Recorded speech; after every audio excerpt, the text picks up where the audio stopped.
Bapak Ibu hadirin jemaah yang dimuliakan Allah Subhanahu wa taala. Alhamdulillah pagi hari ini kita bisa hadir di majelis yang mulia ini. Kita bisa hadir memenuhi undangan Allah melaksanakan sholat subuh berjamaah. Mudah-mudahan hadirnya kita di tempat yang mulia ini mendapatkan keberkahan Allah Subhanahu wa taala. Amin ya rabbal alamin. Bapak Ibu hadirin jemaah yang dimuliakan Allah, baginda Rasulullah Shallallahu Alaihi Wasallam bersabda dalam sebuah hadisnya bahwasanya Ramadan itu dibagi menjadi tiga, awaluhu rahmah, wa awsatuhu maghfirah, wa akhiruhu itqu minan nar.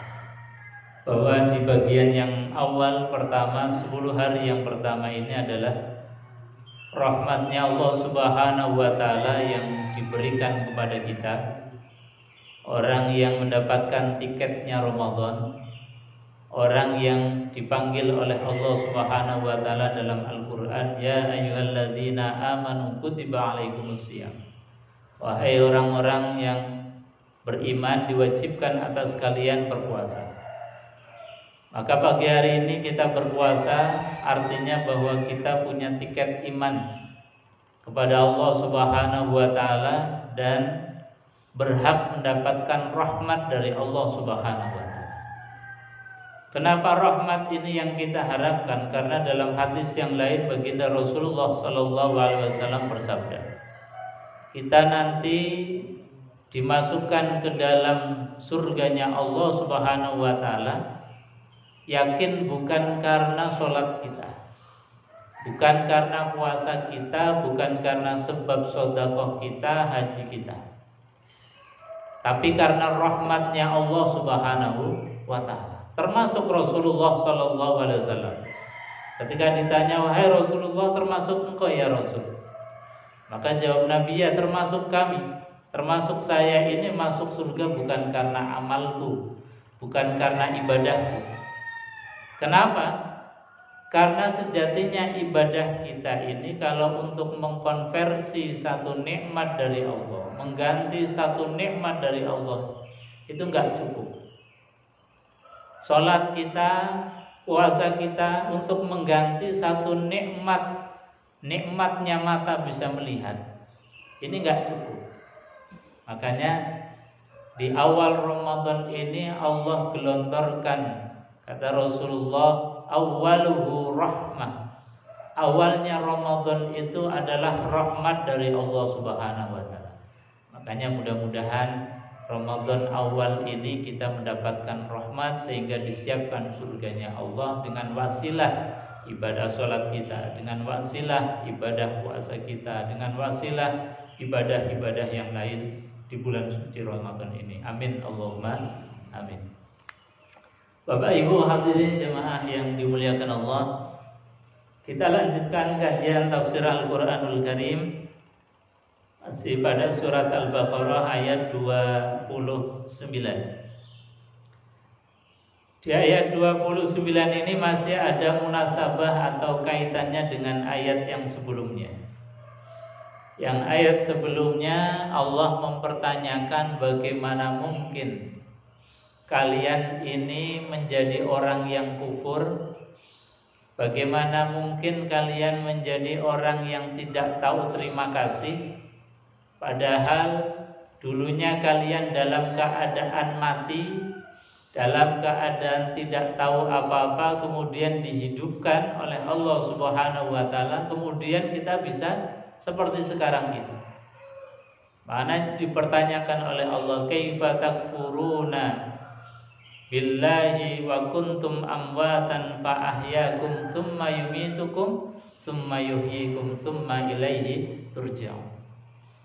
Jadi logika orang yang kufur, orang yang tidak tahu terima kasih itu sejatinya logika yang sangat-sangat bodoh sekali, kata Allah. Wong sudah kita ini dulunya mati dihidupkan, dulunya tidak punya apa-apa, sekarang punya apa-apa. Dulunya tidak tahu apa-apa, sekarang kita tahu berbagai macam hal. Maka ini sejatinya tidak layak kemudian kita tidak berterima kasih kepada Allah Subhanahu wa taala. Di ayat yang 29 juga sama. Huwallazi khalaqalakum ma fil ardi jami'an tsumma stawa ilas sama fasawwahunna sab'a samawat. Kata Allah Subhanahu wa taala, bagaimana mungkin kalian ini tidak mau beribadah kepada Allah? Kalian kafir, kalian kufur. Sedangkan Allah sejatinya adalah alladzi khalaqalakum ma fil ardi jami'an. Zat yang mencipta ma fil ardi, apapun yang ada di muka bumi.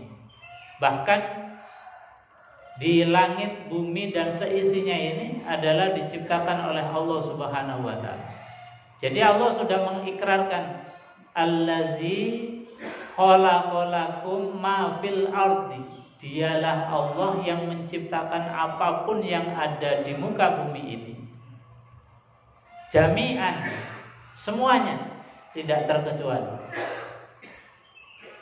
Yang dimaksud al-ardi wa ma fiha, bumi dan seisinya itu diciptakan oleh Allah Subhanahu wa taala. Khusus kata Allah Subhanahu wa taala, lakum, untuk kalian, untuk kita manusia. Jadi memang manusia itu sudah diberikan fasilitas oleh Allah Subhanahu wa taala, fasilitas yang lengkap. Karena memang di ayat berikutnya nanti Allah akan berbicara kenapa Allah memfasilitasi manusia, bumi dan seisinya ini. Karena wa idz qala rabbuka lil malaikati inni ja'ilun fil ardi khalifah. Karena nanti kami akan menjadikan manusia itu sebagai khalifah, sebagai pemakmur bumi, sebagai wakilnya Allah untuk memberdayakan, memakmurkan bumi ini. Makanya kemudian Allah Subhanahu wa taala memberikan fasilitas semuanya. Bahkan bumi yang awalnya sebelum Adam itu diturunkan ke bumi ini, itu nyaris bumi hampir-hampir tidak bisa dihuni oleh manusia. Alamnya ini enggak bersahabat. Dari mulai binatangnya, dari mulai anginnya, dari mulai awannya, lautan gelombangnya yang luar biasa. Ini hampir-hampir bumi ini enggak bisa ditempati oleh manusia. Jadi angin bumi sebelum Nabi Adam itu diturunkan itu enggak seperti sekarang. Kalau sekarang ini kan rasanya kita hampir-hampir enggak terasa kalau kita ini setiap saat menghirup udara dengan nyaman tanpa ada hambatan. Tapi dulu angin yang ada di permukaan bumi ini itu mungkin melebihi daripada lisus, daripada angin puting beliung atau tornado sekalipun. Andai kata mungkin anginnya sekarang ini adalah angin tornado, jangankan untuk kita duduk nyaman, nafas saja tidak bisa. Dan ini ditundukkan oleh Allah Subhanahu wa taala, angin yang begitu perjalanannya ribuan kilometer per jam.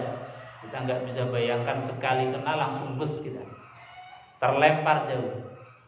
Jangankan untuk bernafas, untuk kita berada dalam posisi duduk, posisi berdiri saja nggak bisa. Makanya di Quran itu kemudian dinyatakan oleh Allah wa tasrihir riyah was-sahabil musakhkhar.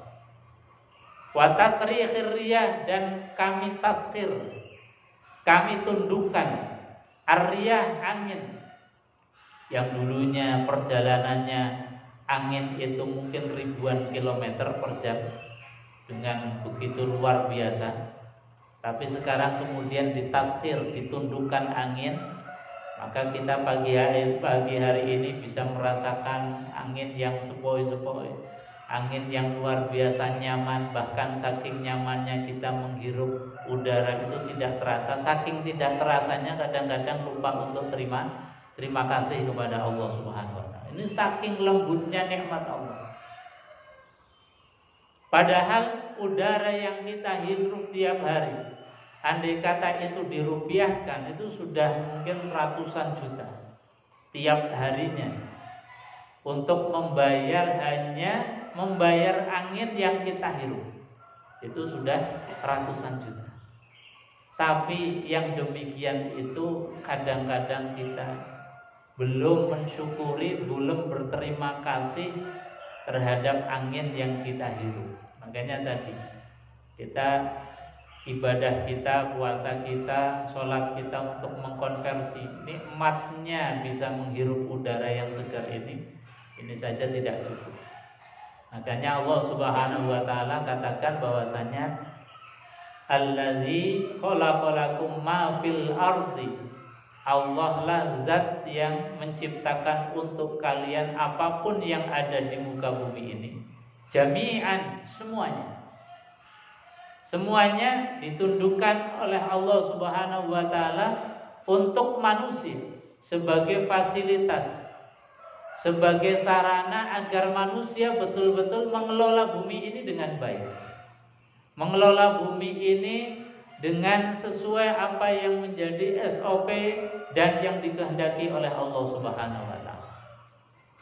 Makanya diingatkan terus oleh manusia ketika kita sudah enak, maka dikatakan, diingatkan oleh Allah, wa idza qila lahum la tufsidu fil ardi qalu innama nahnu muslihun. Dikatakan kepada mereka, para khalifah-khalifah, para manusia kita ini, la tufsidu fil ardi, jangan merusak bumi, kata Allah. Tapi apa yang kita lakukan? Kita ini seringkali tidak sadar kalau kita ini sedikit atau banyak merusak bumi. Sudah rusak, nggak mau mengakui, nggak mau menyesal, nggak ada penyesalan sama sekali, bahkan kemudian cari-cari alibi, pembenaran dengan mengatakan qalu innama nahnu muslihun. Kami nggak merusak, Gusti. Kami ini muslihun, orang yang lagi bangun. Jadi merusak bahasanya bangun. Padahal jelas-jelas merusak. Ada pohon ditebang, merusak. Ada gunung dibabat, merusak. Ada laut diuruk, merusak. Jelas-jelas merusak masih beralibi qalu innama nahnu musyrikun. Makanya akhir-akhir ini kita hujan deras oleh Allah Subhanahu wa taala. Kalau kita di atas mungkin enak, tapi yang di bawah banjirnya enggak surut-surut. Ini kalau kita enggak taubat ekologis, taubat bareng-bareng. Taubat itu bukan hanya taubat kita individu, salah, dosa, khilaf kepada Allah Subhanahu wa taala, tapi dosa secara komunal, secara kolektif, dosa ekologis, dosa kemasyarakatan pun kita harus ditaubati. Makanya kalau kita lihat kitab Riyadhus Shalihin, itu Al-Imam An-Nawawi dalam menyusun kitabnya itu urutan-urutan babnya ini luar biasa. Bisa menjadi kurikulum kita di Ramadan. Ada satu bab yang di bab-bab awal kitab Riyadhus Shalihin, itu namanya Kitabut Taubah, kitab tentang taubat. Jadi di awal Ramadan pun kita harus menerapkan satu kurikulum kita untuk bertaubat kepada Allah Subhanahu wa taala. Taubatnya bukan hanya sekedar salah kepada Allah, mungkin teledor sholatnya kemudian taubat, itu bagus. Bukan hanya kemudian yang bukan miliknya kemudian kita kembalikan, itu taubat bagus. Tapi juga taubat secara ekologis tadi. Ya Allah, ternyata saudara kita di bawah itu kebanjiran, berarti ada yang salah mungkin dalam pengelolaan bumi ini. Kami di atas mungkin menebang pohon sehingga air yang turun dari atas tidak melalui proses puasa, proses imsak. Jadi alam pun harus berpuasa. Puasanya alam itu apa? Air yang turun di atas, di bukit-bukit, di gunung-gunung, itu kalau enggak berpuasa, kalau enggak imsak, kalau enggak tertahan, maka langsung turun.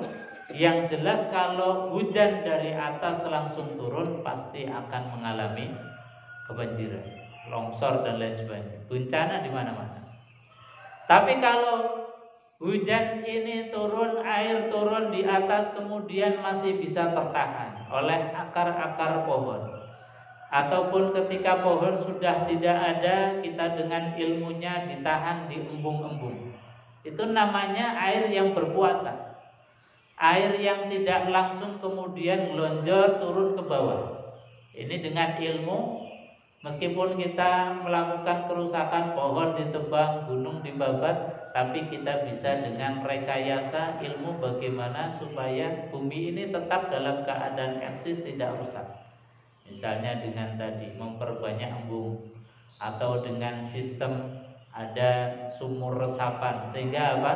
Ketika air itu turun tidak langsung ke bawah, diresap, masukkan air itu ke dalam tanah. Kalau setiap rumah tangga punya teknik ilmu tentang Quran ini, bagaimana mempuasakan air, ini insya Allah tidak terlalu besar bencananya. Banjirnya pun mungkin tidak terlalu besar sampai berhari-hari, bahkan sampai sekarang ada yang belum surut. Ini karena apa? Karena tadi Allah Subhanahu wa taala sudah mengingatkan, wa idza qila lahum la tufsidu fil ardi qalu innama nahnu muslihun. Seringkali ketika diingatkan jangan rusak bumi, masih saja kita beralibi, ya Allah, kami ini enggak merusak kok, kami lagi bangun. Kita bangun rumah, pasti tanah yang dulunya ada pohon kita tebang, enggak ganti dengan pohon yang lain, itu merusak. Makanya diantara ikhtiarnya mengurangi kerusakan yang fatal, nebang satu, kita tanam satu pohon. Kemudian tanah yang dulunya bisa meresap air, maka kita mungkin setiap rumah bikin resapan-resapan. Itu bagian dari taubat ekologis kita. Jadi taubat ekologis kita ya harus kita mulai dari individu kita sendiri. Jangan nunggu sampai ada peraturan perda dan lain sebagainya. Enggak usah. Kita ini punya dosa masing-masing yang harus ditaubati masing-masing.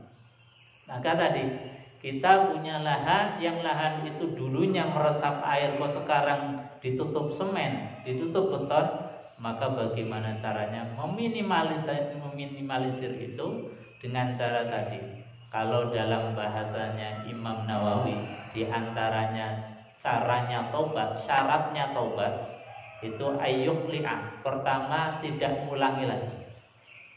Tapi kalau tidak mengulanginya lagi, kita ini kan sudah kadung, tanahnya ditutup beton, tanahnya ditutup semen.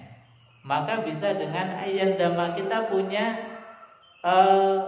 ada rasa penyesalan. Kemudian dengan penyesalan itu ada ilmu. Oh iya, yang dulunya bisa meresap, sekarang tak bikin satu sumur resapan, sehingga apa? Air yang turun di atap rumah kita kemudian tidak menjadi kontribusi banjirnya di tetangga kita, banjirnya di saudara kita yang di bawah. Karena apa? Kita masukkan air itu ke dalam sumur resapan. Itu bagian dari taubat kita. Jadi taubat itu bukan hanya sekedar astagfirullahaladzim. Ya, itu taubat kepada Allah. Cukup dengan kita beristighfar, tidak mengulangi lagi, ada rasa penyesalan, itu sudah dianggap cukup oleh Allah Subhanahu wa taala. Tapi ketika taubat dalam hubungan hablum minan nas, itu harus ada perbaikan-perbaikan yang signifikan, termasuk taubat kita kepada alam ini. Jadi sekali lagi kita diajak oleh Al-Imam An-Nawawi di dalam kitab Riyadhus Shalihin, itu ada satu bab taubah, bab tentang taubat. Maka kita taubati Ramadan ini untuk menjadi orang yang baik, tidak berkontribusi terhadap kerusakan di lingkungan, terhadap bencana yang menimpa saudara-saudara kita.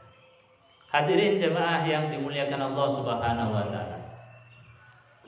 Tsumma stawa ila samai fasawwahunna sab'a samawat wa huwa bikulli syai'in alim.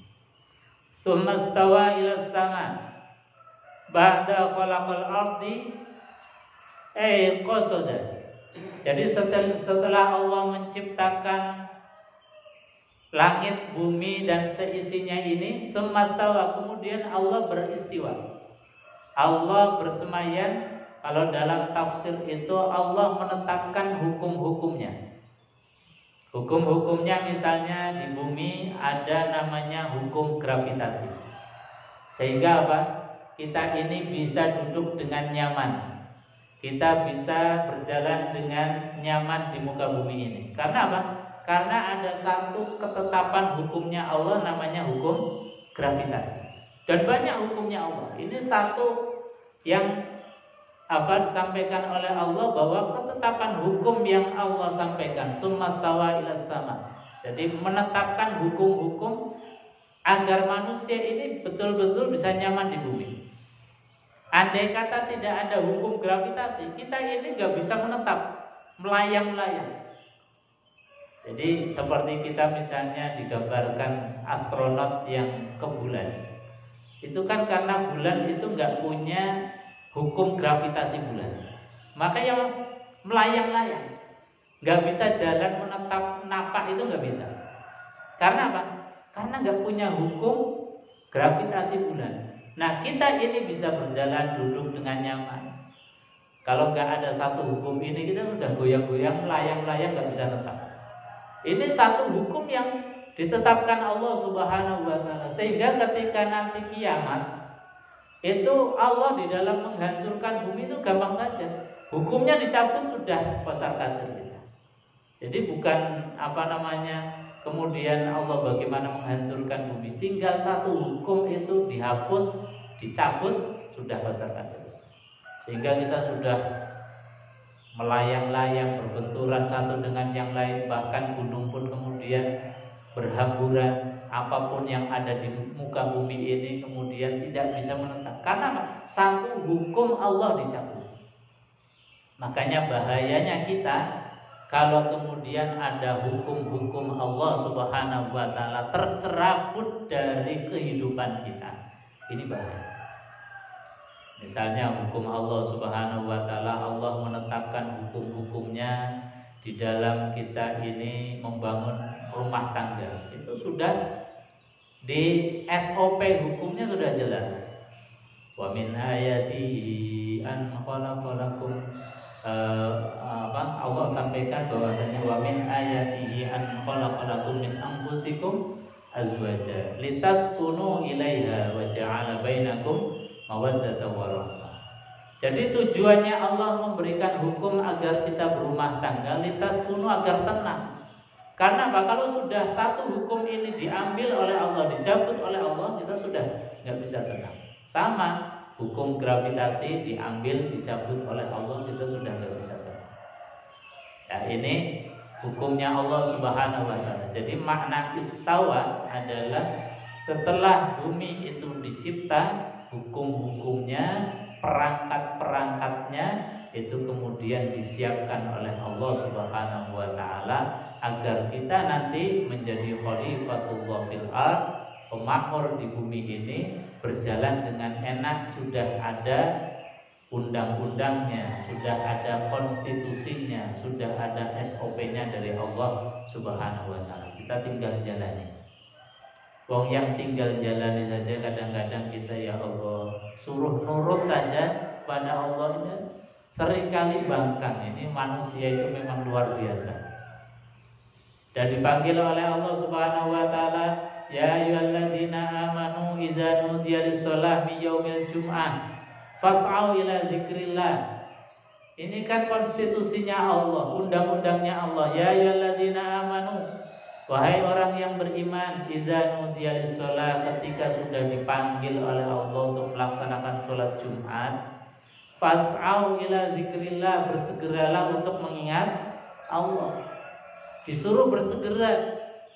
Kadang-kadang khatib sudah berada di atas mimbar, baru berangkat dari rumah. Khatib sudah berada di atas mimbar, baru berangkat, baru mandi. Setelah qomat baru sampai ke masjid. Ini artinya sudah menyelisihi konstitusi hukumnya Allah Subhanahu wa taala. Jadi Allah Subhanahu wa taala menetapkan hukum, kita tinggal mengikuti saja. Itu rasanya masih berat sekali. Bahkan Allah sudah tetapkan hukum, ya ayyuhallazina amanu kutiba alaikumusiyam, wahai orang yang beriman diwajibkan atas kalian berpuasa. Ya nyatanya warung-warung juga masih banyak yang ramai buka. Kemudian kita dalam berpuasa yang diharapkan oleh Allah Subhanahu wa taala la'allakum tattaqun, agar kalian bertakwa, pun ini seringkali puasanya kita masih sebatas menggugurkan kewajiban saja. Jadi Bapak Ibu hadirin jemaah yang dimuliakan Allah, bahwasanya setelah Allah ciptakan bumi seisinya, kemudian ditetapkan hukum-hukumnya oleh Allah Subhanahu wa taala, maka janganlah sampai kemudian kita mengingkari ketetapan-ketetapan konstitusi yang sudah Allah sampaikan kepada kita.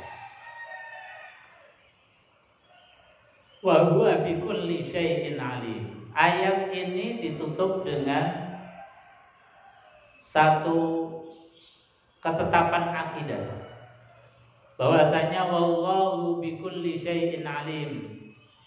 Wa huwa bikulli syai'in alim, dan dialah Allah Subhanahu wa taala bikulli terhadap segala sesuatu, alimun maha melihat.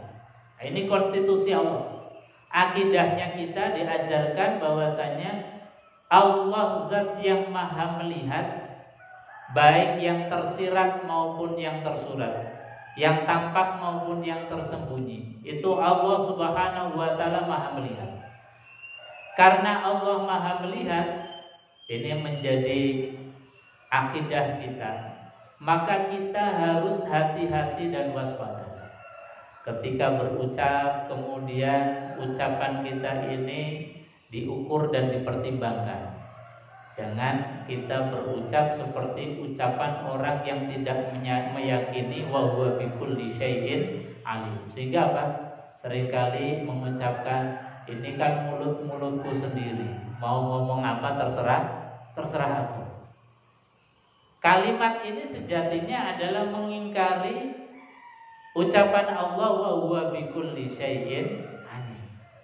Ketika kita mengatakan terserah atau saya mau ngomong apa, wong ini mulutku sendiri, ini sejatinya orang yang tidak beriman. Karena apa? Orang yang beriman pasti akan menjaga lisannya, meskipun ini lisan-lisan kita, mulut kita, tetapi lisan kita, mulut kita juga ada haknya orang lain. Dalam bahasanya Quran adalah haqqul lisaili wal mahrum. Jadi dalam harta yang Allah berikan kepada kita, harta yang Allah berikan kepada kita kan bukan hanya uang saja, tapi mata yaitu harta dari Allah, telinga juga harta dari Allah, lisan, mulut kita juga harta dari Allah. Itu pun ada hakul lisail wal mahrum, ada haknya orang lain baik diminta maupun tidak diminta. Artinya apa? Kita punya lisan, ada haknya orang lain, maka berilah ucapan yang keluar dari lisan kita ini adalah ucapan yang memberikan motivasi kepada orang lain. Syukur bisa doa kepada orang lain. Jangan kemudian lisan kita malah menjadikan sakit hatinya orang lain, menjadi merah telinganya orang lain, menjadi tidak nyaman orang yang mendengarnya. Itu berarti kita belum memberikan haknya kepada orang lain. Jadi kadang-kadang kita nggak sadar.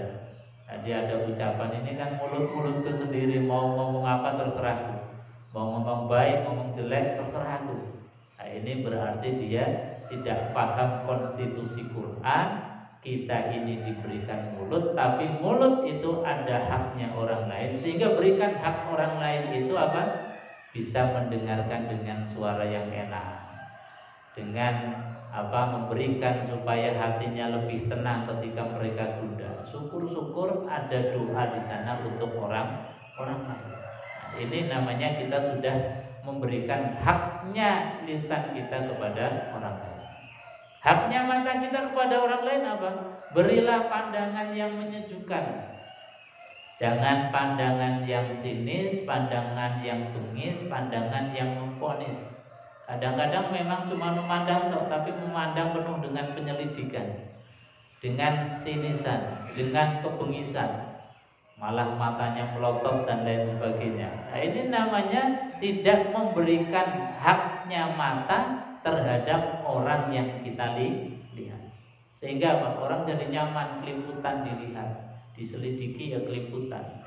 Apalagi matanya melotot mendelik gitu, ya pasti orang akan tidak suka dilihat dengan pandangan-pandangan yang seperti itu. Maka berilah haknya mata kita kepada orang lain. Itu bahasanya Quran adalah hakul lisain wal mahrum. Ada haknya orang, baik diminta maupun tidak diminta. Jadi tidak diminta pun kita harus memberikan, apalagi diminta. Misalnya, Mas, saya ini lagi ada masalah, barangkali panjenengan punya solusi, punya nasihat. Maka ketika kita diminta, wajib kita memberikan nasihat, hiburan, solusi dari lisan kita berikan. Syukur ada doa di sana. Nah, itu luar biasa. Itu berarti sudah kita berikan hak-haknya. Harta yang Allah berikan kepada kita berikan kepada orang lain. Telinga pun sama, dan semua anggota tubuh kita ada haknya orang lain. Sehingga haknya orang lain, kita punya tangan, maka orang lain yang mungkin membutuhkan uluran tangan kita, bantuan kita gampang untuk mengulurkan tangan untuk membantu. Itu haknya tangan kita. Jadi jemaah yang dimuliakan Allah Subhanahu wa taala, ketika kita punya kesadaran semacam itu,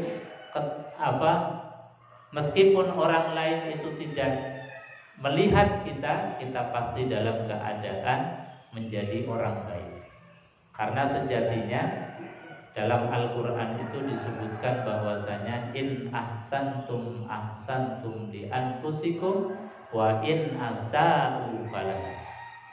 Kata Allah di dalam Al-Quran bahwasanya in ahsantum, kalau kalian berbuat baik, itu kebaikannya sejatinya bukan untuk orang yang kita baiki, bukan untuk tetangga kita, bukan untuk orang lain, tetapi kebaikan kita itu pasti balik kepada kita sendiri.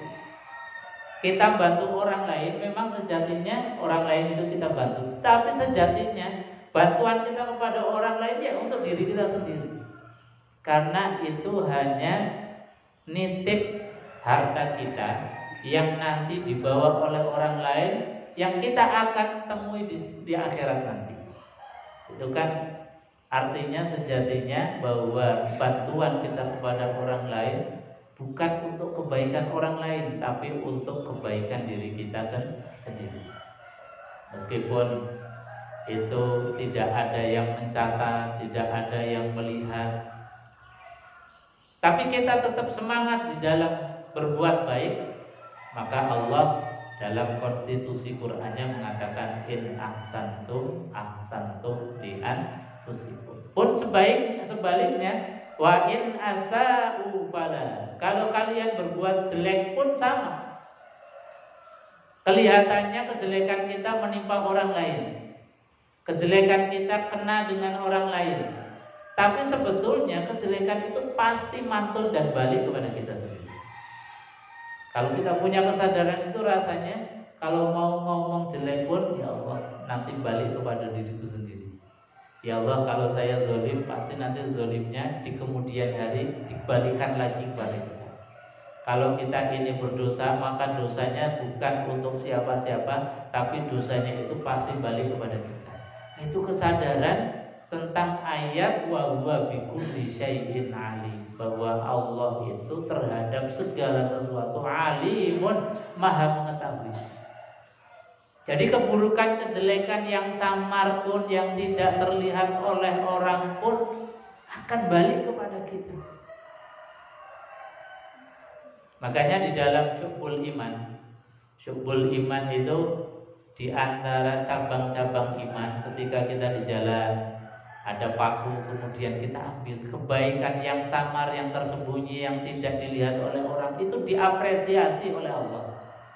Ada pecahan beling, pecahan yang membahayakan kaki orang, kita ambil, kita sisihkan, tempatkan di yang aman.